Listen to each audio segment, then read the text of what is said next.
देखा है बाबूजी, ये जो कैसेट आप लोगों के सामने प्रस्तुत है, यह श्री शंकर कैसेट कंपनी बड़हलगंज गोरखपुर के सौजन्य से। भूमिका लगा मास्टर।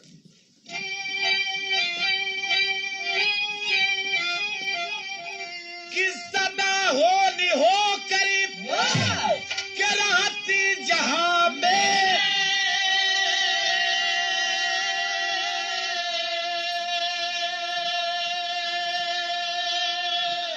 खुदा की खुदाई को किसने मिटाया,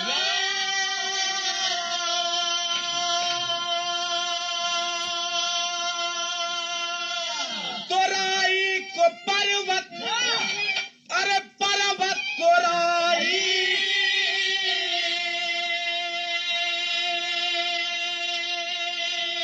दिनों लोग अंगुली पर उसने नचाया,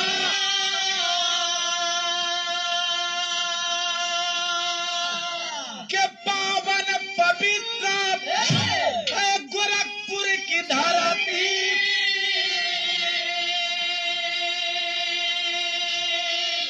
दो इतिहास जिसका है ऊंचा कहाया,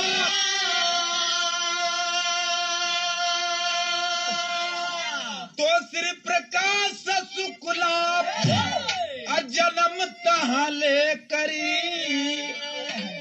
मानवता के ऊपर है का लिख लगाया।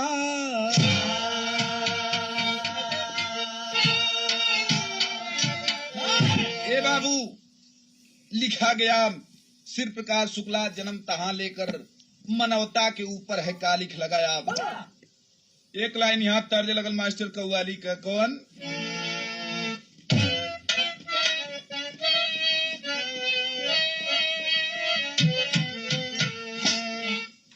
उहे गीत बा कि झूठे अरे परेशान हैं, अरे मुझको या जमाने में, अरे झूठे परेशान हैं,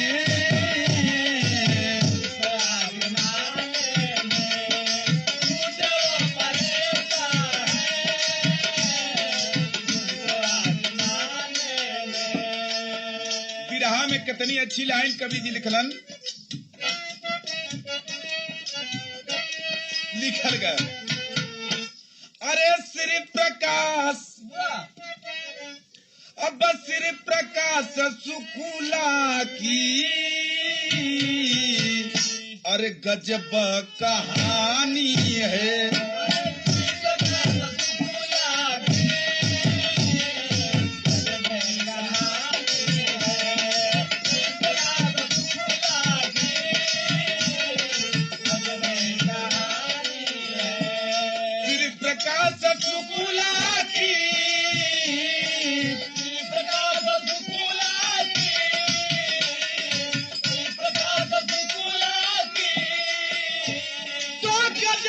कहानी है।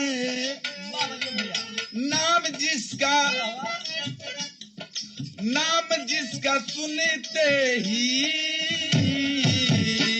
अरे हिलती राजधानी है, नाम जिसका सुनते ही राजधानी है, नाम जिसका सुनते ही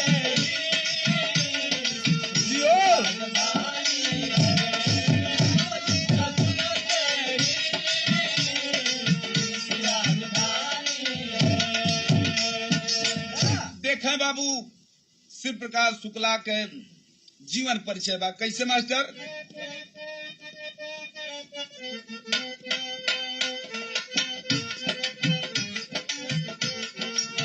मामखुर ग्राम थाना बड़हलगंज के अंदर में जन्म शुक्ला ने पाया 1973 में।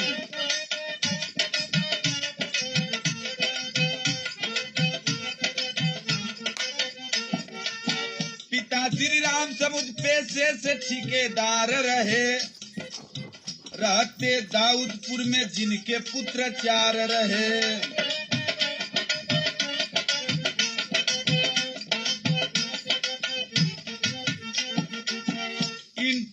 इंटरमीडिएट में जब सिर प्रकाश पढ़ता था, घर की रिवॉल्वर लाइसेंस लेकर चलता था।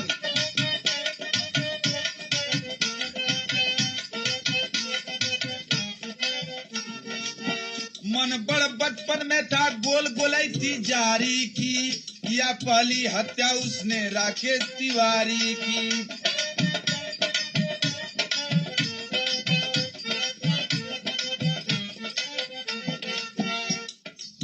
शुक्ला गोरखपुर से चल के प्रांत बिहार गया, मोकामा सूरजभान माफिया के दरबार गया।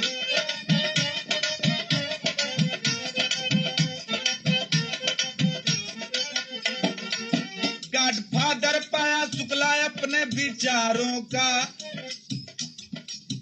पक्का शूटर बना स्वचलित हथियारों का।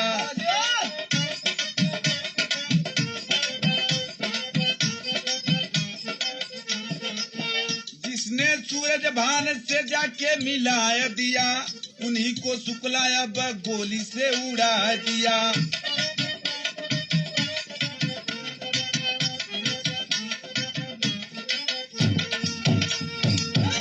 देखे बाबू, आज शिव प्रकाश शुक्ला जेकर जन्म बतावल गल 1973।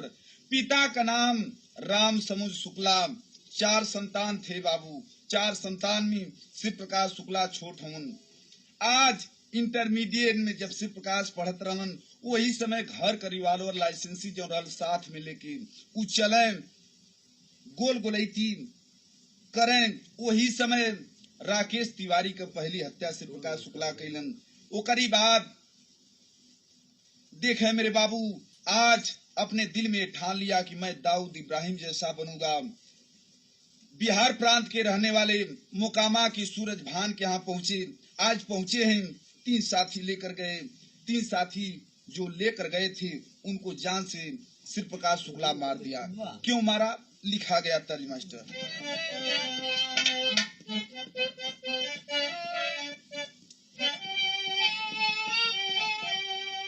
लिखा गया अरे उड़ल गरदी रे मोरी, अदेहिया भैली बाप प्यार हरदी रे मोरी।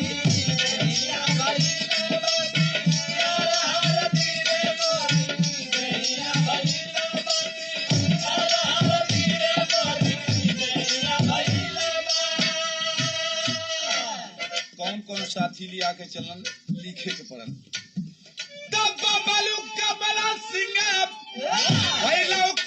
टोलिया रे शुक्ला, सुतले में तीनों परचा गोलिया रे शुक्ला।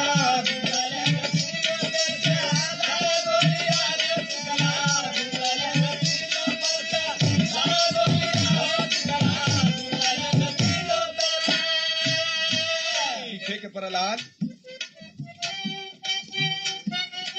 लिखल गल जौन बबलू शिव प्रकाश के बिहार पहुंचवाले,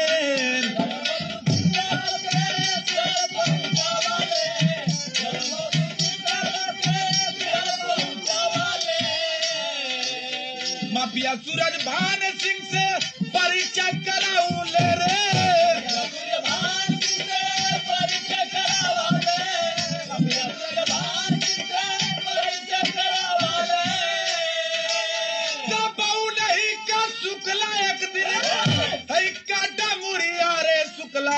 सुतले में तीनों परचा लौले गोली आरे शुक्ला।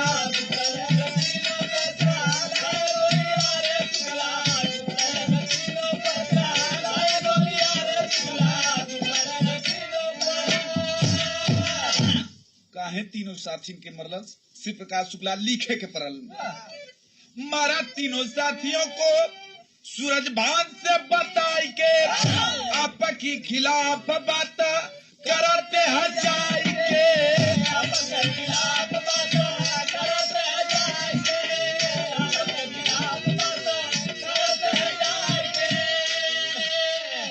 देखा भैया, सूरजभान सिंह से शिव प्रकाश शुक्ला बतौलस कि आपके खिलाफ ही तीनों बात करेलन, कहियो तो हके मरवा दिहन।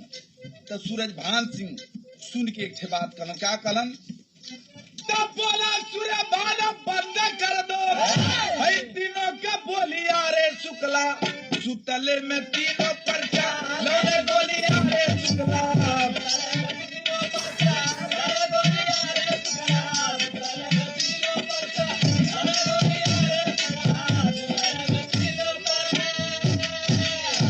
सूरजभान कहा कि मार दो तीनों को। शिव प्रकाश शुक्ला हथियार उठाया है, मार दिया तीनों आदमी को। कुछ दिन व्यतीत भैलो करे बाद देखा गोरखपुर रेलवे का ठीका पट्टा वाला काम शुरू भैल। वो समय देखा सूरजभान सिंह शिव प्रकाश शुक्ला के गोरखपुर पठौलन कि जा बेटा ये तुम्हार परीक्षा हो। अब भेजलन है एक लाइन याद था लगा मास्टर,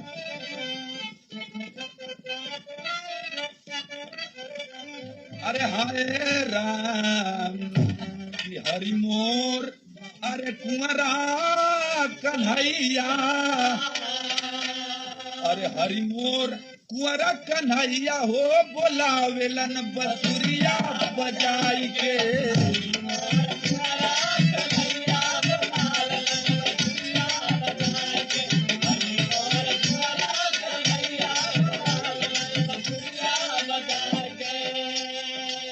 लेकिन बतिया सुना भैल का, अरे गोरखपुर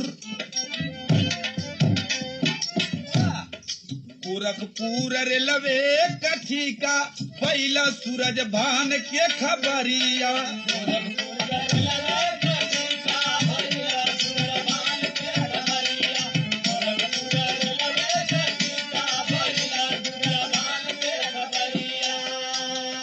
शिव प्रकाश शुक्ला के जब सूरजभान सिंह भेजलन गोरखपुर में, और जब गोरखपुर में शिव प्रकाश शुक्ला आई बा उस समय ऐलान कैलस। का ऐलान कैलस?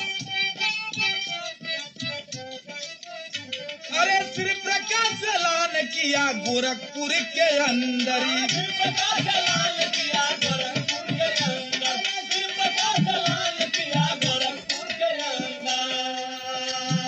गलत के अब टेंडर हमार कोई डली है न दूसरी।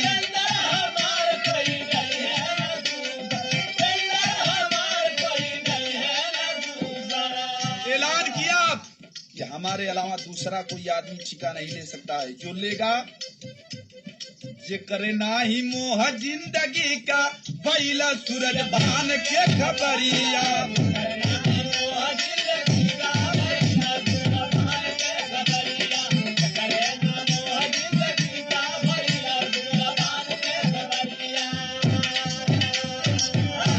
ऐलान कैलस कि जे करे अपने जिंदगी से मोह न होके उहे ठिका ले। देखे मेरे बाबू सब तमान गल, लेकिन एक जना ना मनलन के रहलू। एक लाइन तर्ज लग मास्टर,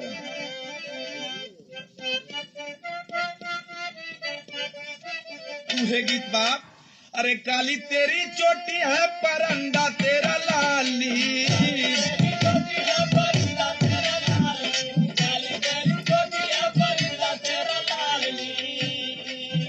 गनवा का बतिया देखा भैल का। अरे बोले हैं विवेक सिंह हम नहीं मानेंगे, बोले हैं विवेक सिंह हम नहीं मानेंगे, बोले हैं विवेक सिंह हम नहीं मानेंगे।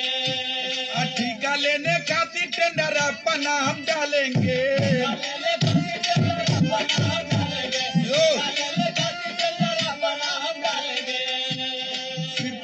शुक्ला किया तनिक ना विचार उन पर कर दिया वार। शिव प्रकाश शुक्ला किया तनिक ना विचार उन पर कर दिया वार।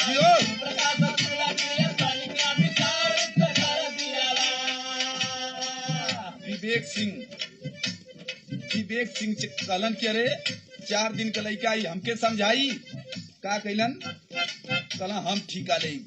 शिव प्रकाश शुक्ला कलश की ई ना मनी हम इनके खातिर कुछ करे के पड़ी। का कैले शिव प्रकाश शुक्ला, अरे गोरखपुरा गोल घर में पाके उनको मारा है, गोरखपुरा गोल घर में पाके उनको मारा है, गोरखपुरा गोल घर में पाके उनको मारा है। ग्रैंड प्रताप शाही का विवेक सिंह प्यारा है,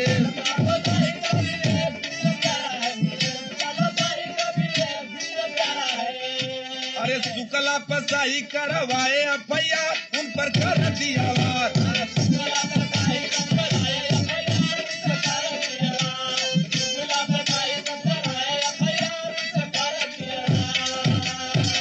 देखा मेरे बाबू, आज शिव प्रकाश शुक्ला विनोद सिंह को मार दिया। विनोद सिंह के जब मार दिया सोच समेत वीरेंद्र प्रताप शाही के आदमी रहलन विनोद सिंह। देखा भैया, आज वीरेंद्र प्रताप शाही शुक्ला पर नामजद रिपोर्ट कर दिलन। जब इतनी बात का जानकारी शिव प्रकाश शुक्ला के भइल तक कैलस का एक लाइन यहाँ तर्ज लगल।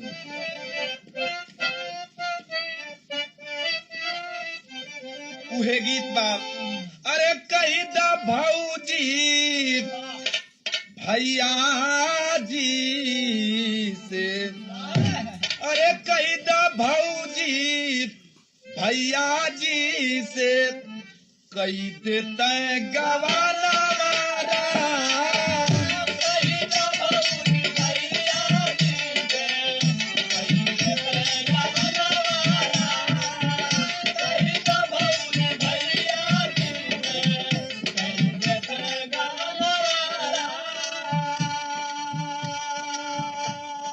हल तर्ज, लेकिन गनवा का बतिया देखा भैल का।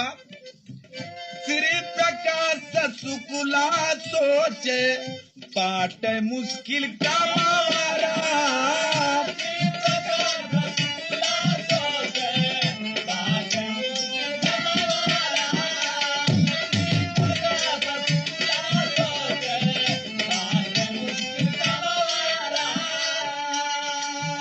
श्री प्रकाश शुक्ला सोचे तब बाट मुश्किल का मारा।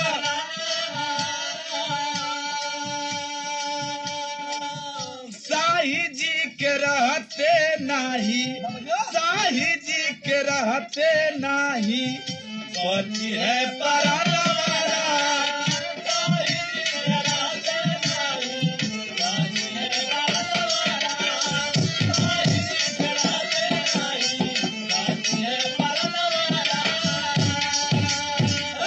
देखा मेरे बाबू, आज शिव प्रकाश शुक्ला सोच लिया कि वीरेंद्र प्रताप शाही जब तक जिंदा हैं हो सकता है हमारा प्राण न बचे। कैलस का आईन के मिटावा पहले, अरे शादी के निशाना वारा। शाही जी पर हमला कैलस, शाही जी पर हमला कैलस, गोरखपुर दरम्यान वारा।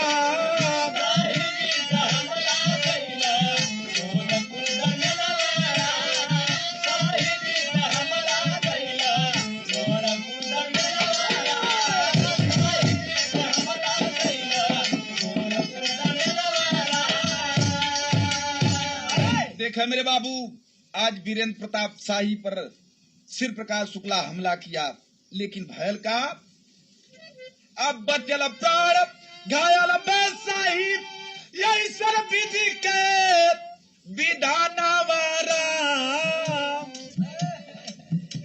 अब दूसरी बार लखनऊ में छिपी के मरलस उनका जानवारा।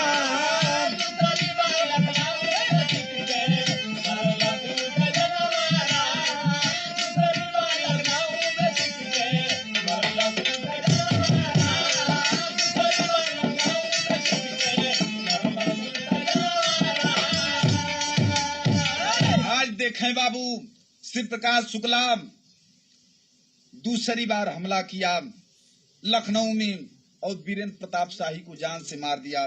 वीरेंद्र प्रताप शाही जब मर गए उस समय शिव प्रकाश शुक्ला के नाम के आगे लोग पत्रकार कुख्यात माफिया सरगना लिखने लगे। 2 लाख सरकार का इनाम रखा गया, लेकिन टेरी के अंदर कहे के बा मास्टर,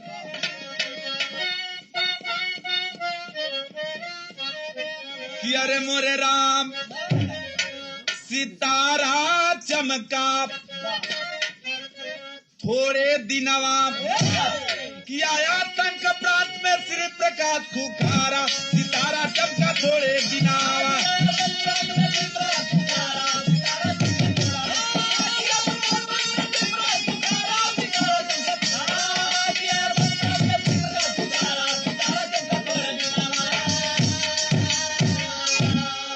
आज देखें बाबू, शाही जी के मर जाने के बाद शिव प्रकाश शुक्ला का चारों तरफ नाम हो गया, लिखना पड़ा विदेशिया मास्टर।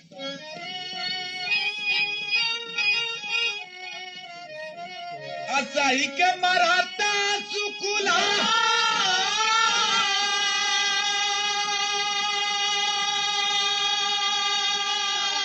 तब नमवा कमाई ले हो,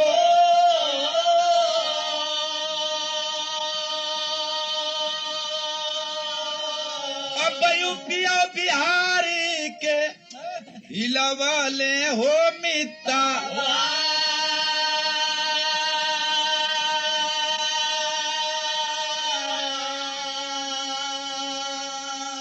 कि हत्या फिराउती में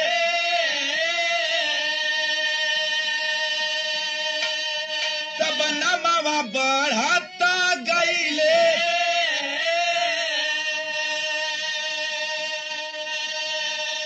अरे बड़े बड़े जानी के नचवाले हो मिता,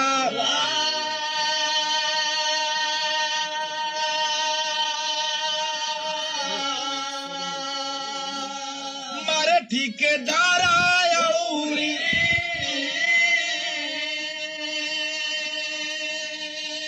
ते ही पूंजीपति आना के,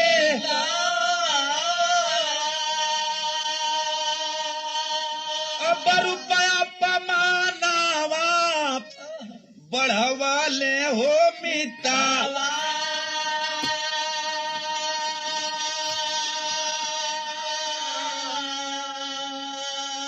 टका पे अधिकारी आउरी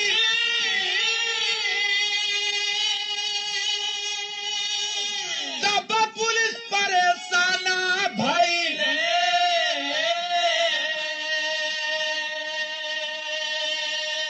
अरे सबही के दहशती में नवाले हो मिता,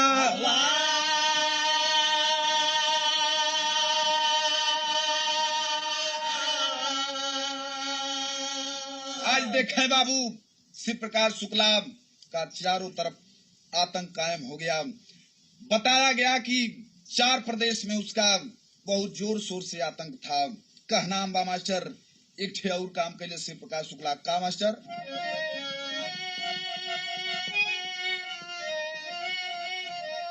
तहला भाई कल्याण सिंह के मारी शुक्ला छोड़ी ना, तहला भाई कल्याण सिंह के मारी शुक्ला छोड़ी ना,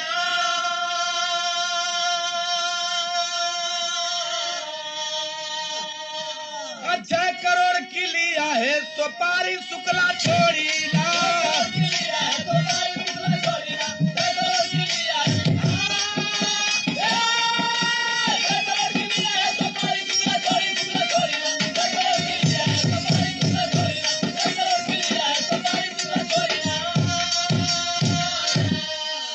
आज चारों तरफ हल्ला हो गया कि कल्याण सिंह को मारने के लिए शिव प्रकाश शुक्ला 6 करोड़ का सुपारी ले ले बा, लेकिन एक ठे फोर्स बनल। कौन फोर्स बनल? Special task force Shiv Prakash का पता लगावे हो। ए बाबू का पता लगावे? आज अब ढूंढे शिव प्रकाश शुक्ला की, लेकिन शिव प्रकाश शुक्ला कैसे रहे? अजीब ढंग से रहता था, कोई पता ना पा,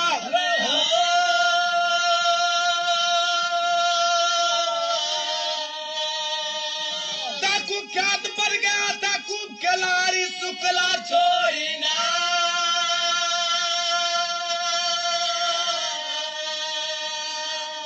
अब प्रभु बचाइए तवले कोई का मारी शुक्ला छोड़ी ना।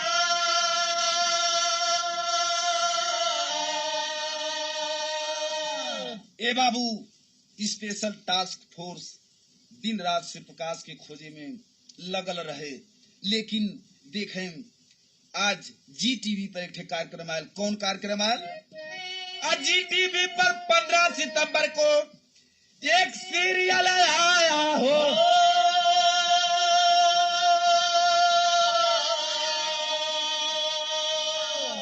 इंडिया मोस्ट वांटेड नाम था, सिर प्रकाश की कड़ी दिखाए।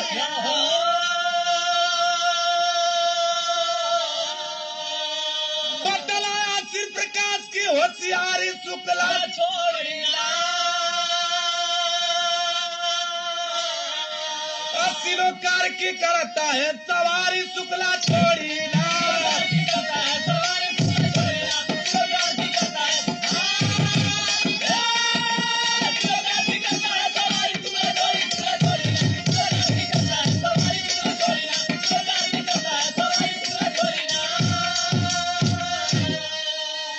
जीटीवी पर 15 सितंबर को एक कार्यक्रम आया, जिस कार्यक्रम का नाम था इंडिया मोस्ट वांटेड। सिर्फ प्रकाश के कड़ी दिखौले बा, ई बतौला सो सीरियल में किसी लो कार को सवारी करेला। और का बतौले बा मास्टर, आल्हा की लाइन में लिखे के पड़ल।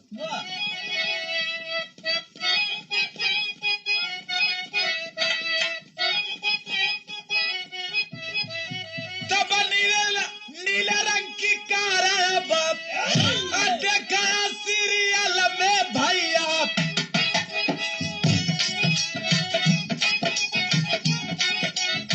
नंबर देखा 7305 बता।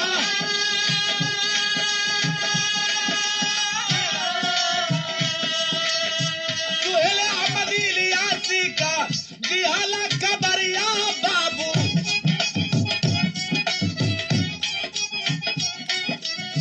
डर के फोड़ गए हाथ का बरिया के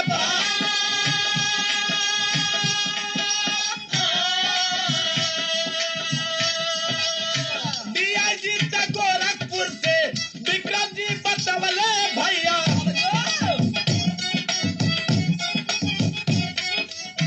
मोबाइल का फोन नंबर जवन जवन बा।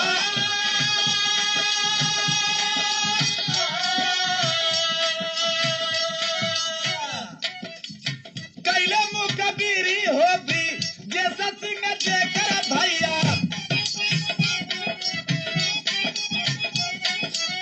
साथियों के साथी आची नवत तबा।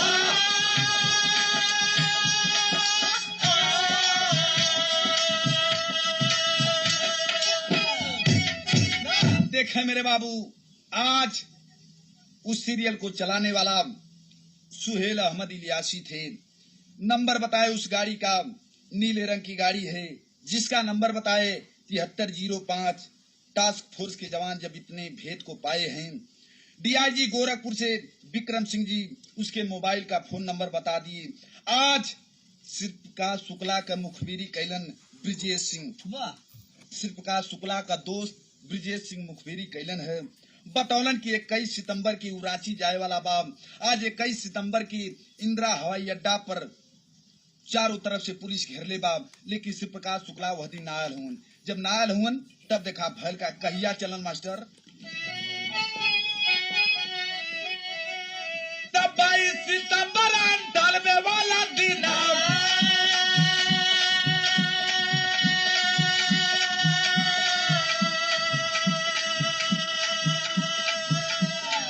या 22 सितंबर 98 वाला दिन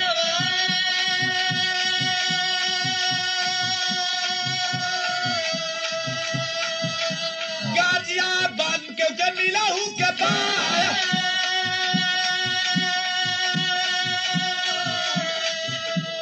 अब बसंत कुछ दिल्ली से चला ले जवाना।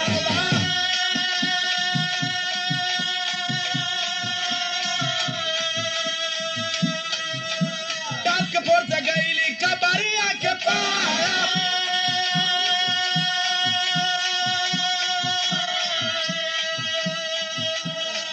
जब भैली घेरा बत्ती सिर प्रकाश चली गईले।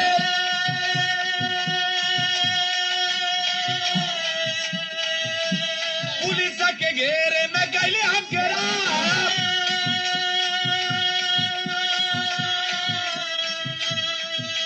ड्राइवरी का खुद सिर प्रकाश करत रहा ले।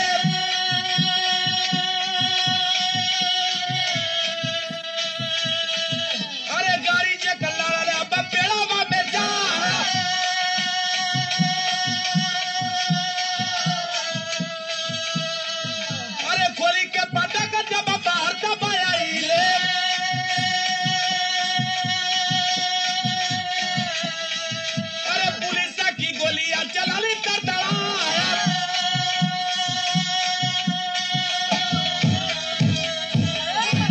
देखे मेरे बाबू 21 सितंबर को न जाकर के 22 सितंबर को बसंत कुंज दिल्ली से श्री प्रकाश शुक्ला चले। आज जब चलन है दिखा भैया, आज टास्क फोर्स के जवान पा गए खबर को, चारों तरफ से घेर लिए। आज जब घेर लियलन है श्री प्रकाश शुक्ला की जानकारी हो गई। श्री प्रकाश शुक्ला की जब जानकारी भइल बा, गाड़ी दूसरी तरफ मोड़ देलन। एक ठे मैदान रहल, जब मैदान में गाड़ी गई बा, आगे पेड़ रहल, गाड़ी पेड़ से टकराए गई। जब गाड़ी पेड़ से टकराए गई बा, वो समय श्री प्रकाश शुक्ला फाटक खोल करके बाहर निकला। आज ब्रजेश सिंह जो पुलिस के भेष में था बाबू, उस पर भी 2 लाख का सरकार की तरफ से इनाम है। लेकिन देखे बताया कि यही श्री प्रकाश शुक्ला है।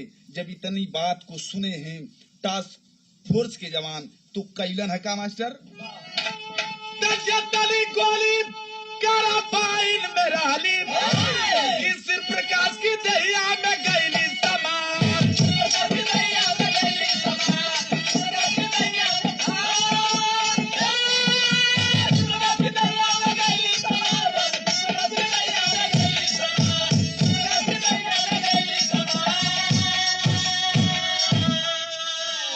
कार्बाइन में जितना गोली रहल, एक के बार श्री प्रकाश के देहिए पर झोंक दियलस। आज जब झोंक दियलन जवान, देखा भैया कराह बिना पौलत धरती पर तुरंत गिरत मर गया। आज श्री प्रकाश शुक्ला के साथ जो 2 साथी थे तुरंत आत्मसमर्पण कर दिए, लेकिन पुलिस के जवान उन सबको भी मार गिराए। लिखे के परल अंतिम लाइन में मास्टर,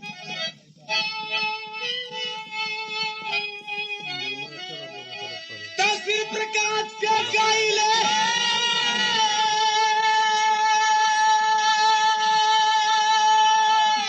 श्री प्रकाश के गाइले ना बुताई सब ही जाने ला, बुरे काम का बुरा नतीजा भाई सब ही जाने ला।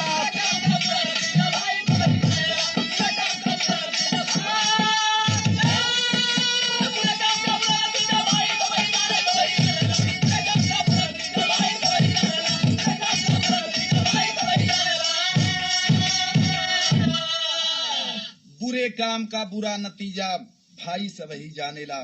आज लिखे के परल, आज जबल श्री प्रकाश के नाम से बड़े बड़े ताराइले हो,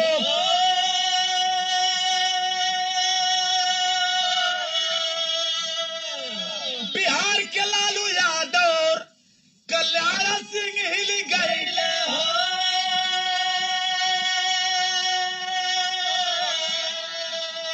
चार प्रांत के शुक्ला दयाले दहलाई सब ही जाने ला।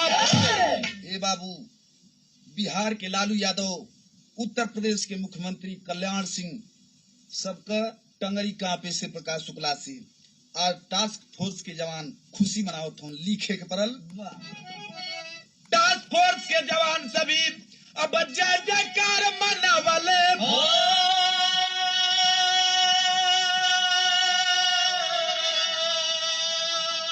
अब बिन हथियार के मिल गए शुक्ला, नहीं वारा चला वाले हो।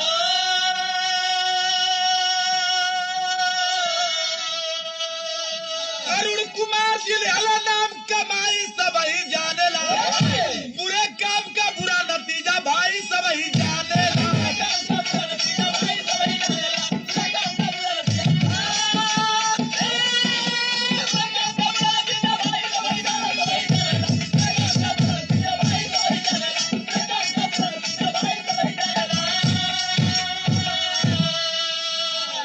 आज देखें बाबू, कल्याण सिंह के जब खबर मिलल बा, देखा कल्याण सिंह कितना खुश बड़न।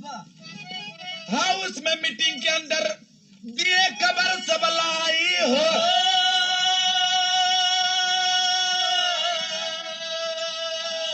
कल्याण सिंह सुनते सुनते उठ के बाहर आई हो।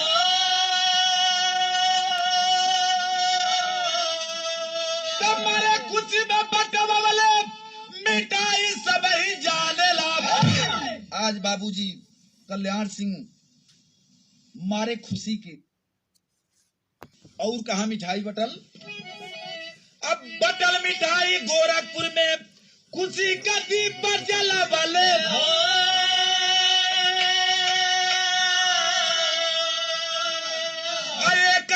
का अंत भल हमाल के प्रभु बचावले हो।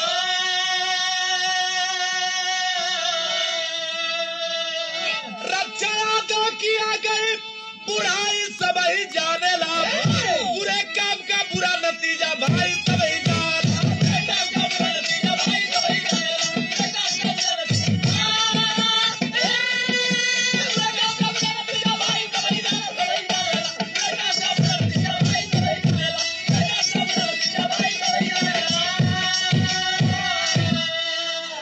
अच्छा बाबूजी देखें, ये जो कैसेट आप लोगों के बीच में जा रहा है, यह श्री शंकर कैसेट कंपनी बढ़लगंज गोरखपुर के सौजन्य से मालिक आप हरिशंकर यादव, रिकॉर्डिंग करता राजकुमार जी और गायक कलाकार धनंजय